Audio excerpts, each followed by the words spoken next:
Anything anybody wants added to the agenda? If not, we'll just proceed. So, in that case, tonight, Donna Mitchel has agreed to come. She's with a group called Save Georgian Bay, and they're working to, I'll let her explain that, but it's about the proposed hydro project at the Meaford tank range. Donna's a local resident. I don't actually know where she lives. She's somewhere in the Owen Sound area. But anyway, Donna, please come forward.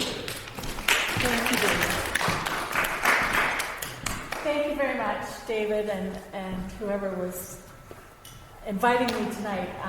This is fairly new to me, and I'm not a pro at this at all, but I think this is something that we all need to be aware of and educate ourselves about, because it's a big project coming to this area. I am part of the Save Georgian Bay group.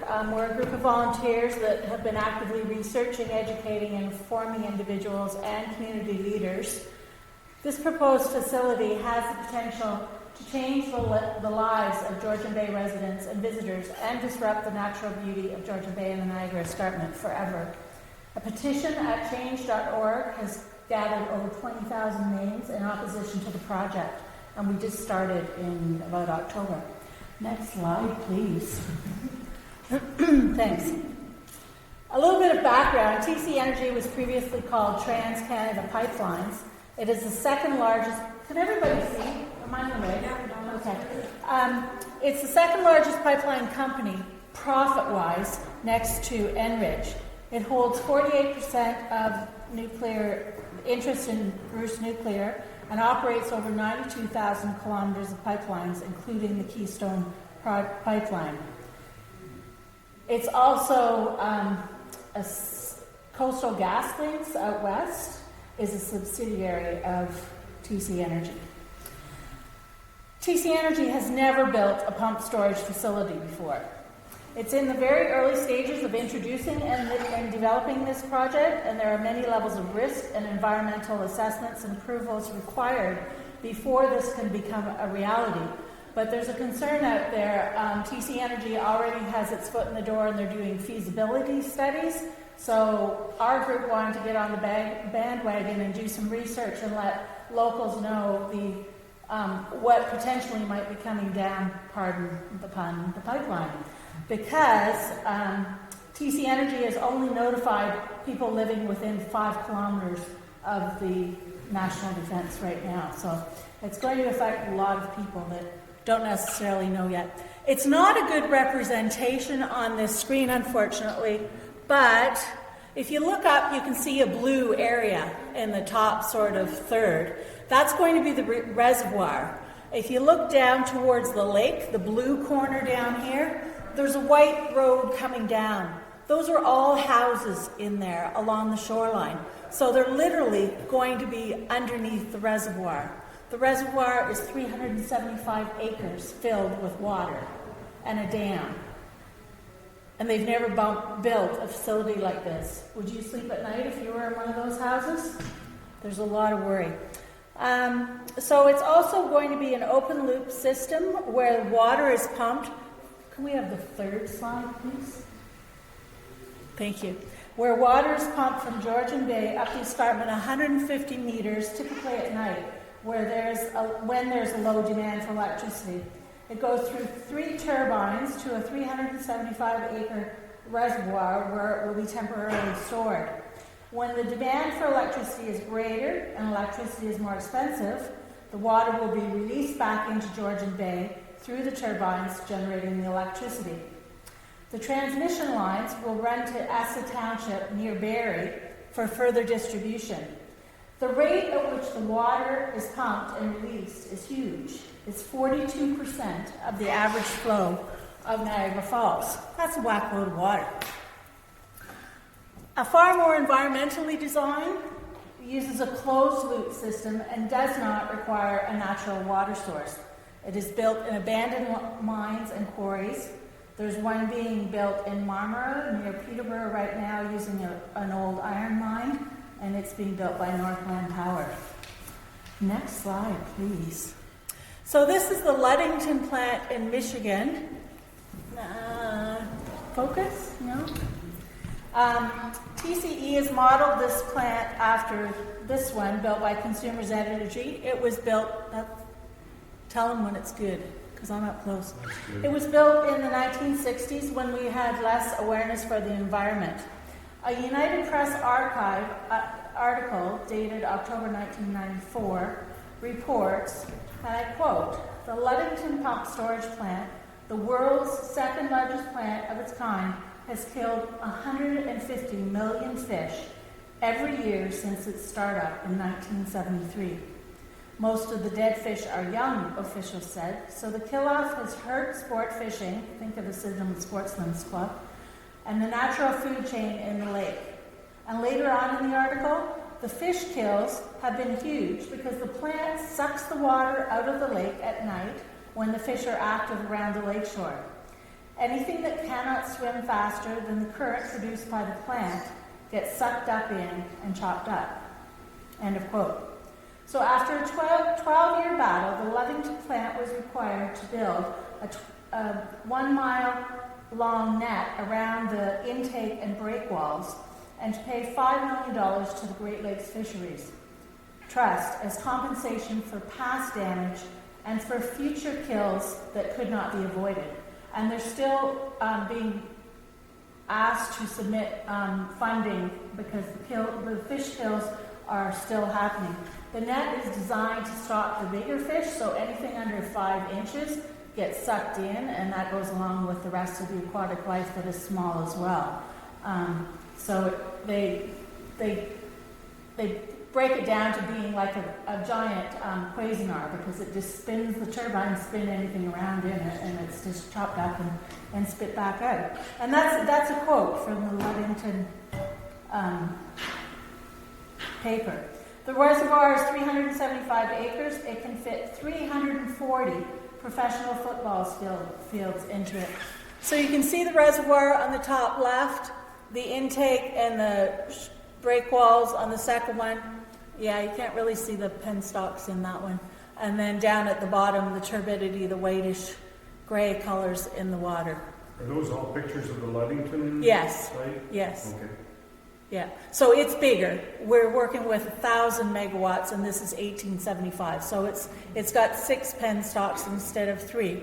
But Mr. Mickelson indicated at one point in the presentations when he was here that there's always room for expansion with the one at Meaford. Next slide, please. So the Niagara Escarpment, a UNESCO World Biosphere Reserve, and the Bayview Escarpment Provincial Nature Reserve both lie adjacent to the Department of National Defence property. We've contacted the Niagara Escarpment Commission, and because it's not within their borders, they have no jurisdiction over it. Habitats along the escarpment collectively boast the highest levels of species diversity among Canadian biosphere reserves. Volunteers and residents have worked for years to conserve and preserve this unique biosphere for the benefit of humans, wildlife, and the creatures that call it home. This habitat is invaluable.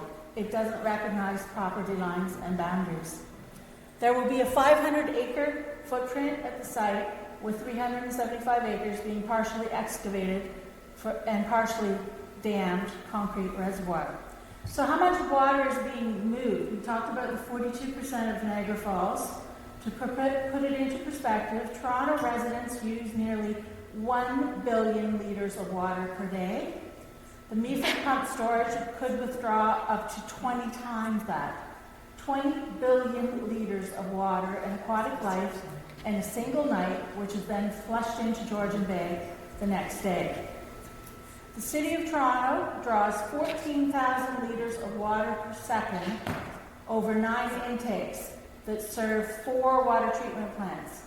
This project could withdraw up to 1 million litres per second at one intake.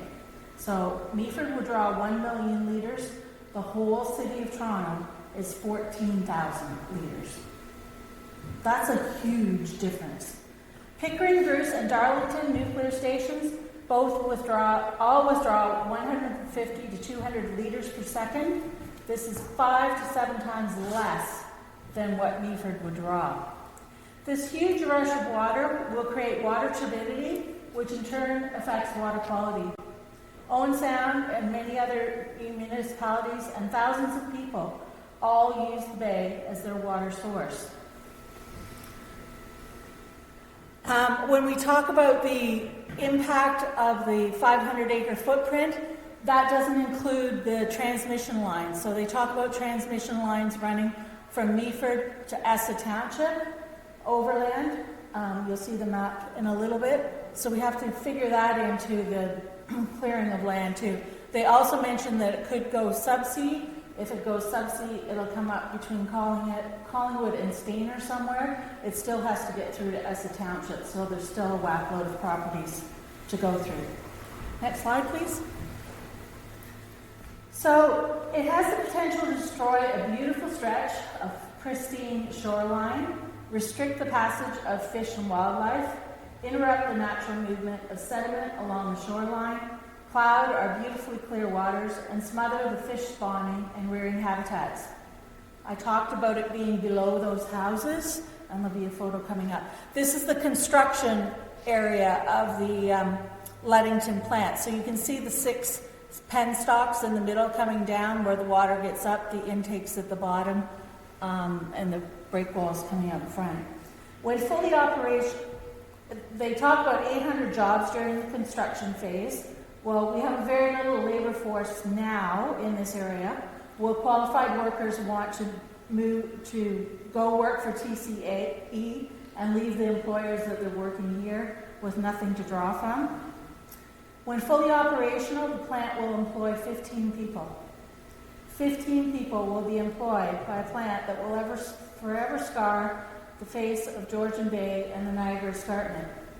These few jobs pale in comparison to the employment loss associated with tourism, recreation, and residential growth that primarily exists because of the natural beauty of the lands and waters around here. Next slide, please. You're doing a great job. Oh, thank you. Thanks. I could never do that. The electricity supply to the plant will come from a newly constructed high voltage transmission lines to be run through the beautiful residential properties and farmlands of Grey and Simcoe counties and Essa Township.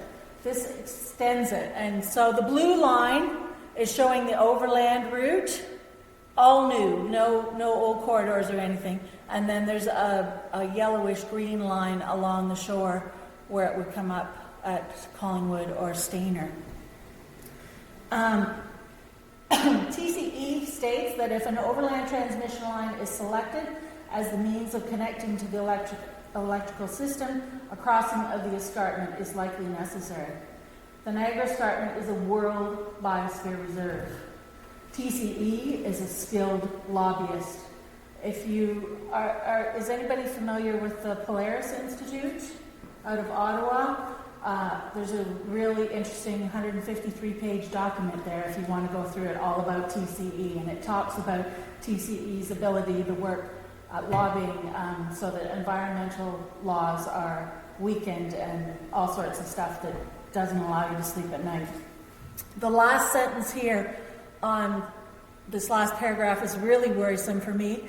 It is TC Energy's preference to negotiate voluntary agreements with all landowners and only resort to available legislated expropriation procedures when efforts to obtain negotiated agreements have been exhausted.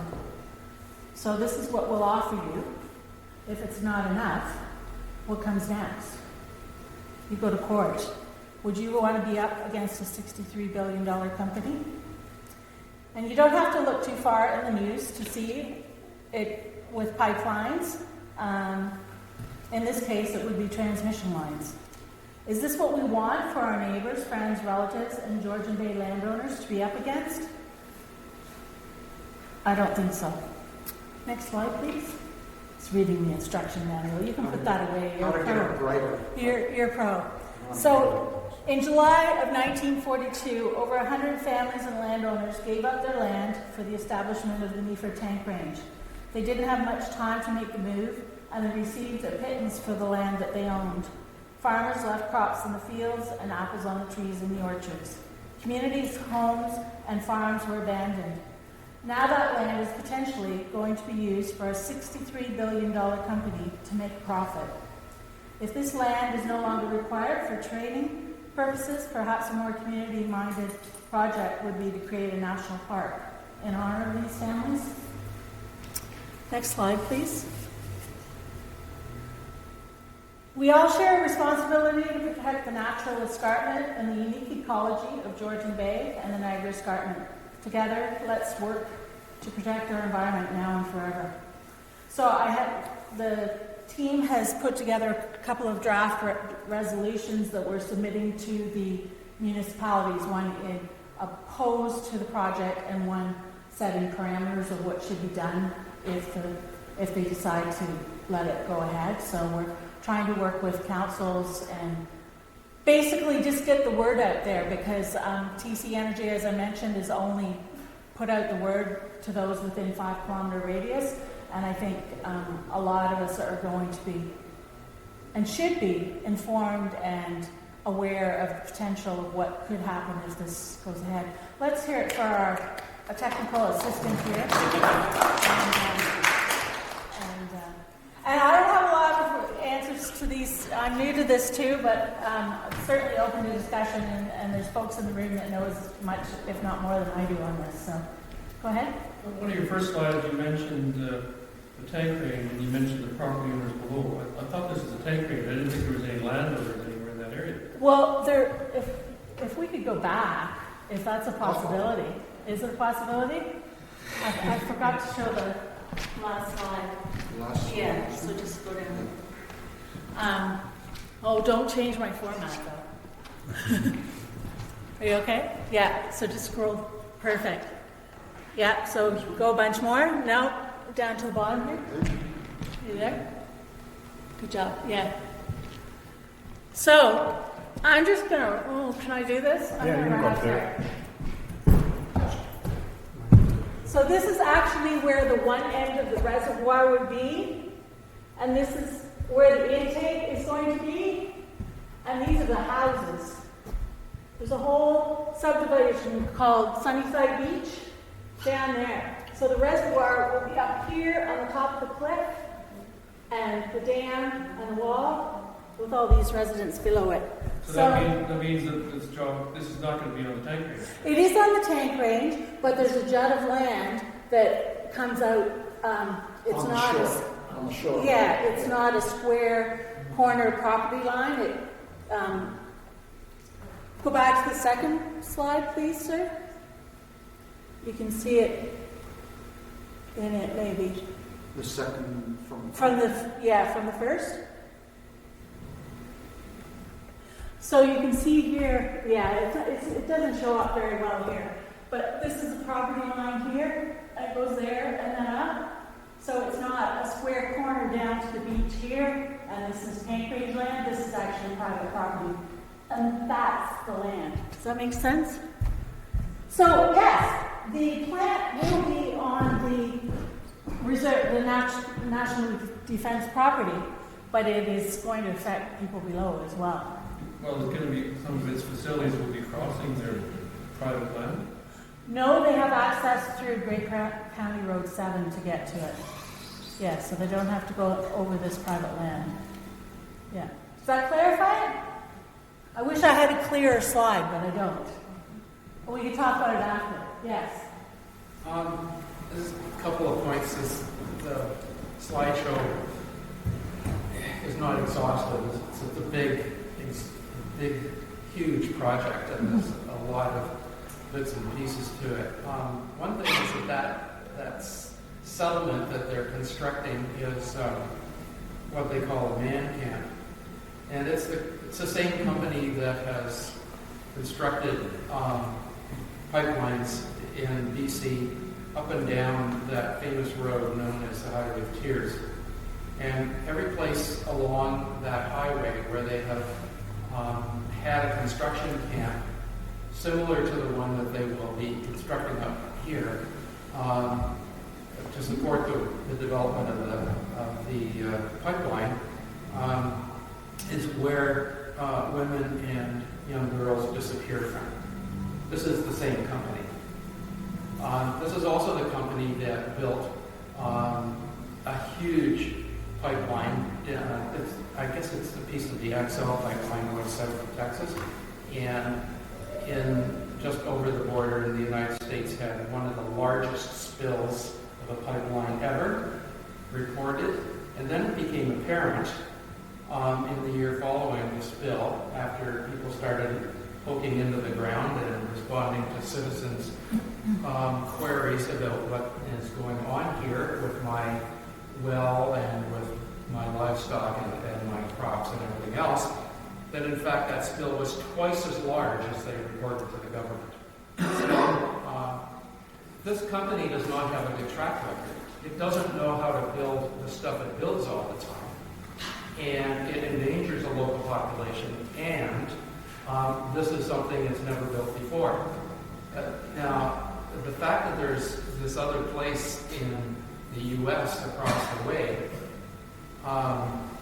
is interesting. But the environmental engineer who provided me with the first introductory speech about this project in Collingwood said that showed a graph of all of the similar type of energy projects around the world and when they were developed.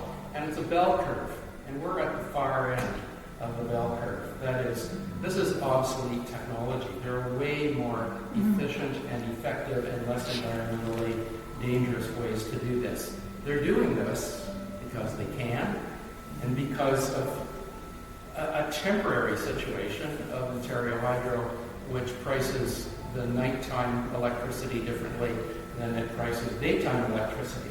So we've got a bunch of investors in the second largest grossing company in Canada who want a few more $1 billion. And they'll do anything to get those billions of dollars into their pocket. And you heard of the hedge funds in 2008 and how they trash things. Well, this is the hydro equivalent of a hedge fund.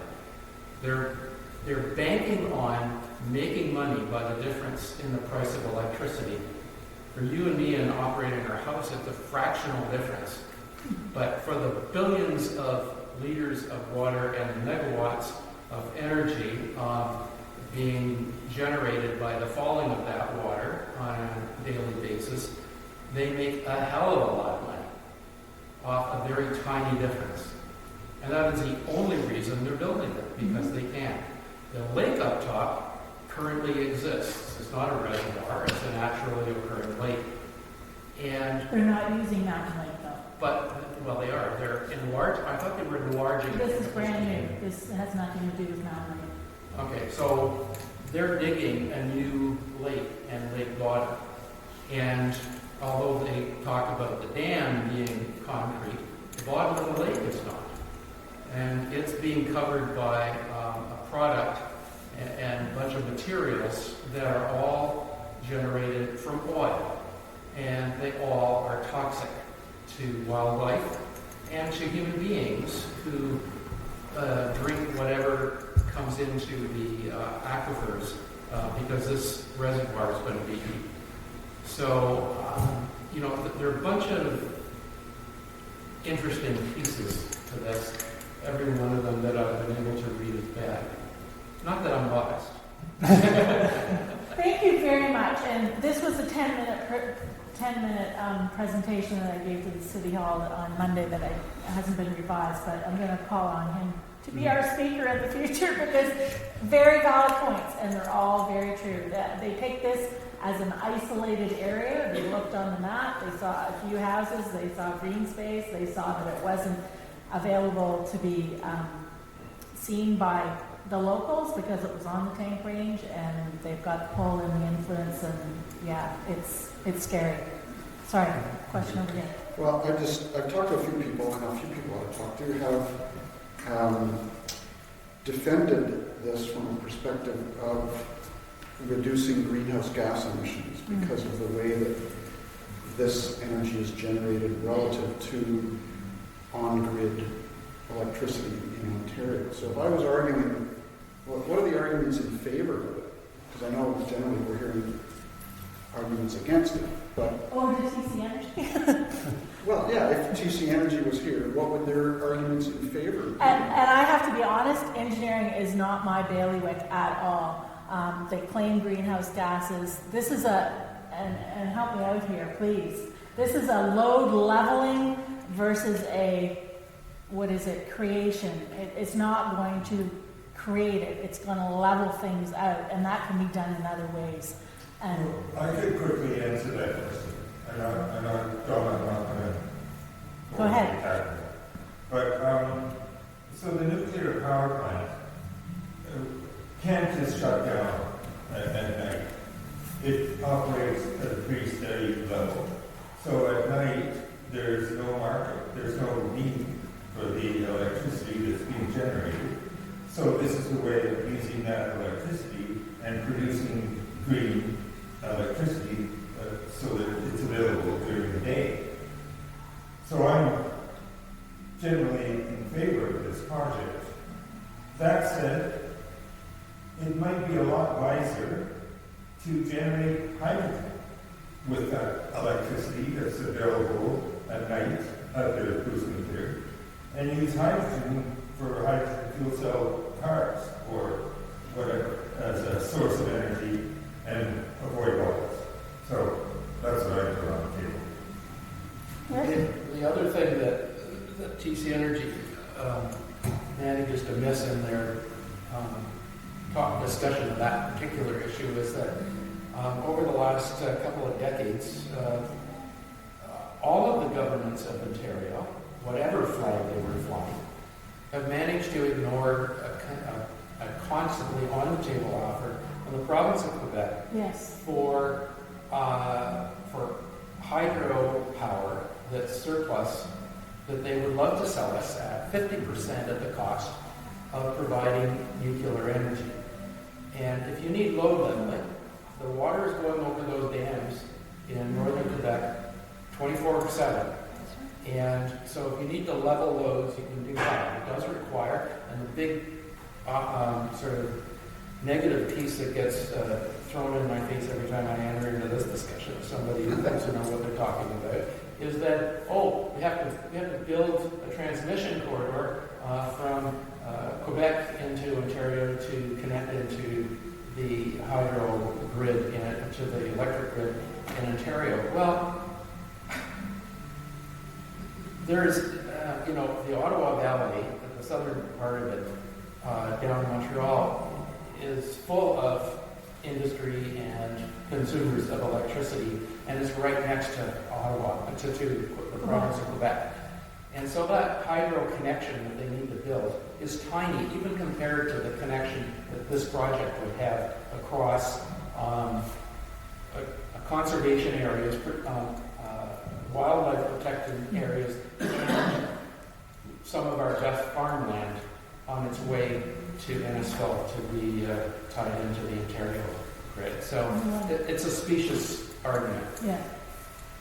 I was going to say, isn't it also, I think, what they call embodied carbon, just in the building of this, The cement. and the removal of the trees? Yeah. And Yeah. so in effect, they're building a plant and from the ground up, and none of it's already there. Exactly. None of the resources is already there. It's Yeah. not a river, it's not Yeah. an existing lake. Yeah. So, I would say that that's a huge carbon cost. Yeah. Mitchel, did you have a question? Well, yeah, one of the biggest reasons why I'd like to hear this, because we're a climate action group, is that TC Energy is promoting this facility, and I'll use their own words. TC Energy is embarking on one of Canada's largest climate change initiatives. So they are promoting this in the same way as you and I would promote doing the 3 R's. And when they are, so their basic initiative is that they are already being paid money for excess power because of their investment in Bruce Power. they want to buy it at a third of that cost, because they're getting over, Bruce Power's getting over 7 cents a kilowatt hour. The wholesale price is between 2.2 and 2.4 cents a kilowatt hour. So this is what TC Energy is going to be buying the power at. And they call it waste energy. Because that's all they can get for it, apparently, when they sell it to the States or wherever they're trying to sell the extra. But here's the thing, is that when they bring it in, they automatically lose 30% of that power because of the inefficiencies of the turbine. They do not recognize any other losses. But yet, all of us, or those of you, I should say, who get energy hydro bills, you know that you're charged for energy loss because of the 8 to 10% loss on the line. So, as it turns out, when asked this question, and this is the important part I want to mention, when they were asked certain questions at some of these events in Meaford, how do you look upon your facility as an energy provider? And they said, we are an energy producer. You will get more power than what we use. Which on the previous page, they said we lose 30%. So a majority of what they say is whatever they can do to get people to back them up. The people who are working for at the Meaford events, these are people like you and I that were asked to read what TC Energy propagandized as being efficient, saving taxpayers' money, and being green. The company that they and these people, when you actually spoke to them, you found out that they really knew nothing about the company, and they were just reiterating and saying, "We understand your concerns, but." So basically, this company is actually attacking indirectly every single person that is doing climate action or fighting climate warming, because this is not a climate change initiative. It is only a money-making program so that TC Energy can make extra money because they lost out on two similar or two large programs in Alberta to a neighboring company. And once that happened, they said, we got to go. And the first place they went to was Bruce Nuclear. The first place they looked at 2 years ago was along the Lake Huron shoreline. We found out about this because we were at Bruce Power, and all of a sudden these companies were coming in and we said, what are they doing? Oh, they're thinking of having a pump storage facility. Oops! This is 2 years ago. And they said, we can't possibly put a reservoir close to a nuclear site that's also going to have a deep geological repository for high radioactive waste. So they started searching around, and guess what they found? The DMV. So I think what we're going to be asking is that there's two places that we can go to. We can go to the Department of National Defense, because if they say no go, it's not going to happen. TC Energy needs the Department of National Defense approval. They are requesting the approval of the First Nation Saugeen Ojibwe. And other than that, they've offered them profit sharing first. Yes, but after that, they really don't care because they're going to do what they've done in the past. They are also the same company that built a natural gas plant in Eastern Ontario. That works on natural gas, and they signed a deal with OPG that they would be paid $13 million a month whether they supply power or not. They are already talking to OPG about a similar type of contract for this facility because they recognize there's going to be problems because you can't have the pumps running for 16 hours, pumping all the water, and then 8 hours down continuously every day without major issues that Ludington has had on an ongoing basis.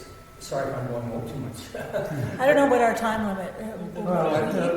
You feel free to shut us down. Real time limit, Yeah, but the idea is that this is more than just a Meaford issue. And you may ask, well, why aren't other people getting involved, like the media or whatever?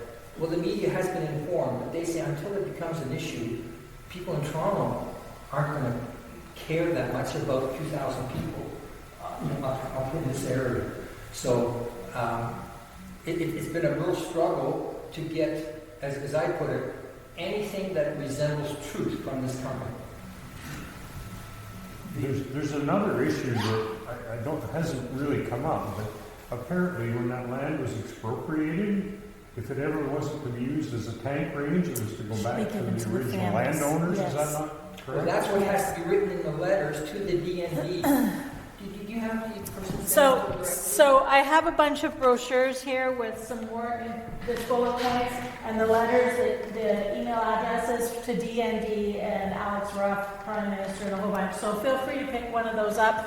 I also have a newsletter list. We're working on an updated website. Our website's not really functional right now, so I can take your name for a newsletter posting. This is really important. Initially, DND had a March 30th date for submissions. I think as of today, it's gone into late June, maybe. So the pressure that we're putting on them is starting to work, but we need to keep that pressure going. As you said, this goes way beyond Meaford. This goes way beyond, and I've only touched. You made some very good points about housing and everything else. We could go on and on. But this is what we need to have, is discussions like this around the dinner table, around these meetings, because there's a lot to learn, and it's really overwhelming when you first step into it, and we're learning all the time, and by all means don't know all there is to learn. But if I had said what everybody else had said, it would have been a total... Anyway, go ahead. Let Logan go first. Yeah. I just wanted to mention that there is kind of another load leveling thing. I believe that they started in BC, some of the indigenous nations, because they have like surplus hydropower.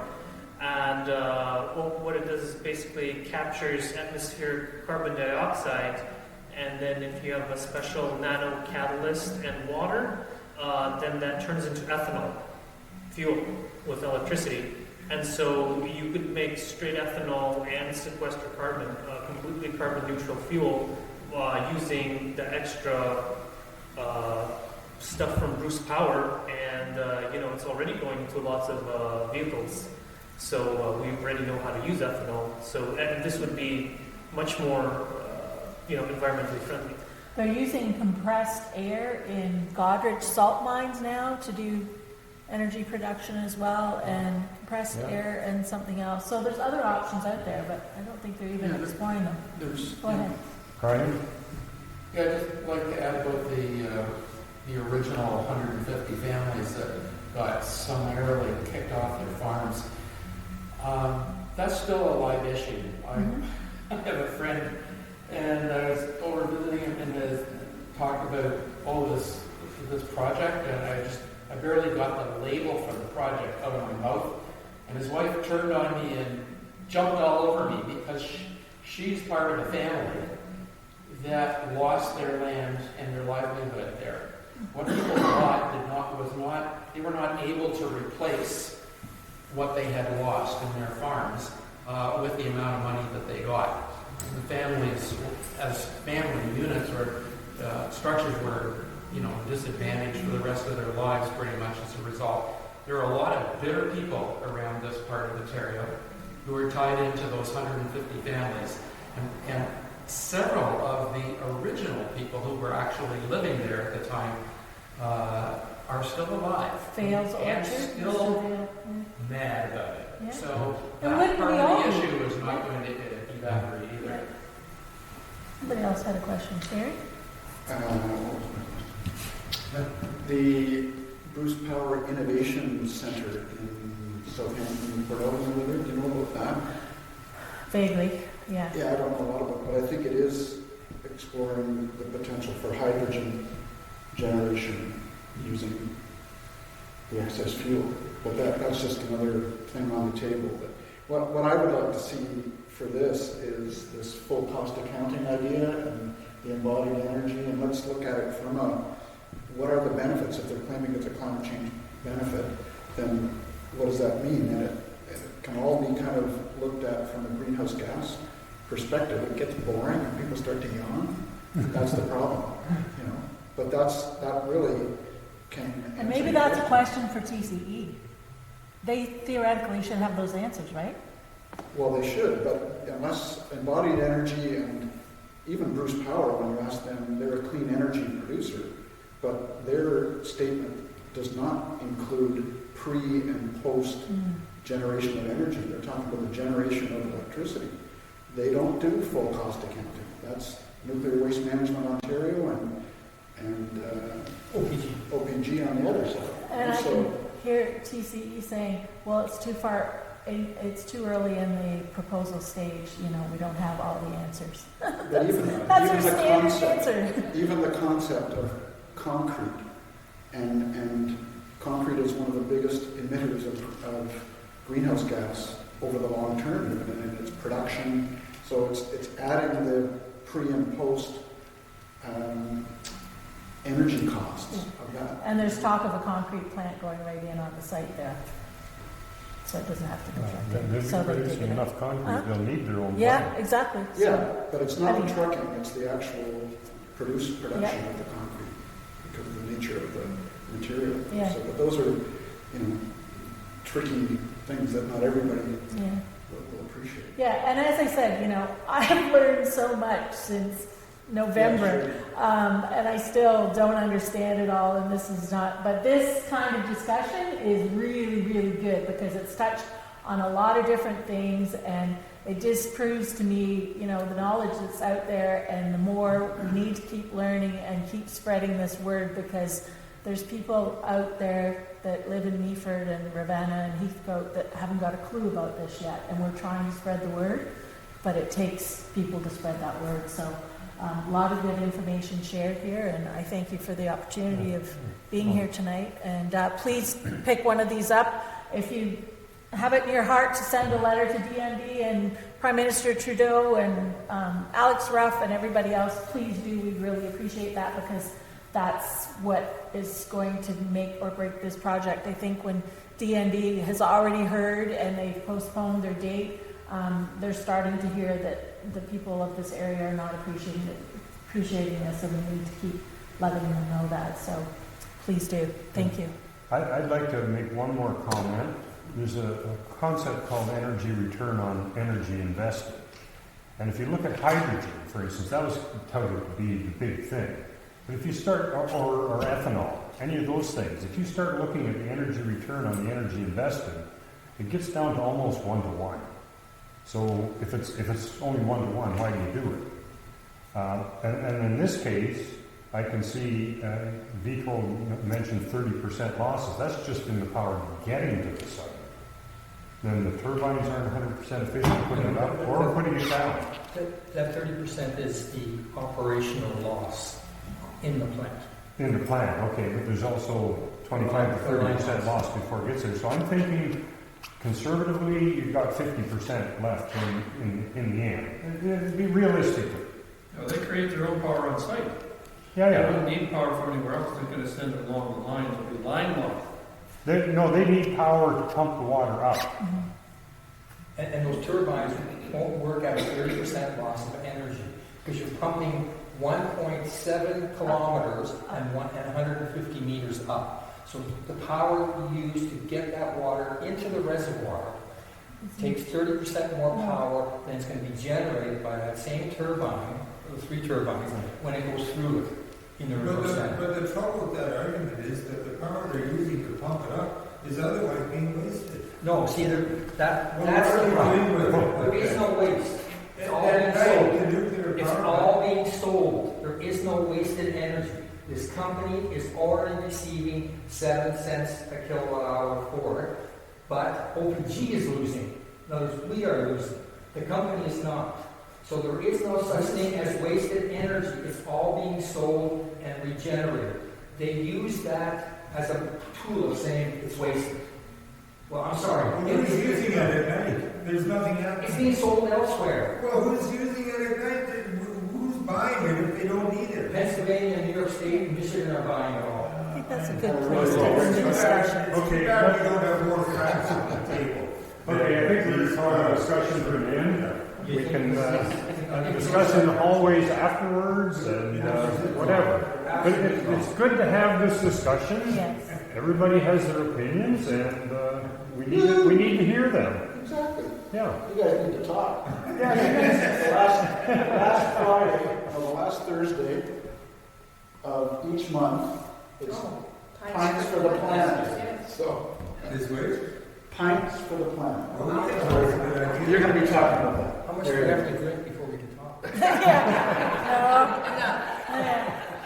And that's at Mudtown Station. Yeah, Liz is good. Liz will tell us about that, yeah. Okay, I really want to give Donna a big thank you for coming and raising this issue with us. Thank you. And you're welcome to stay for the rest of the meeting or leave as you Oh, like. thank you. I'll stay. But yeah, please, I'll put these over there. So please pick some up and help us out if you can. Yeah. Thank you. Sure. Here. Well, we can probably turn the lights back on. Yeah.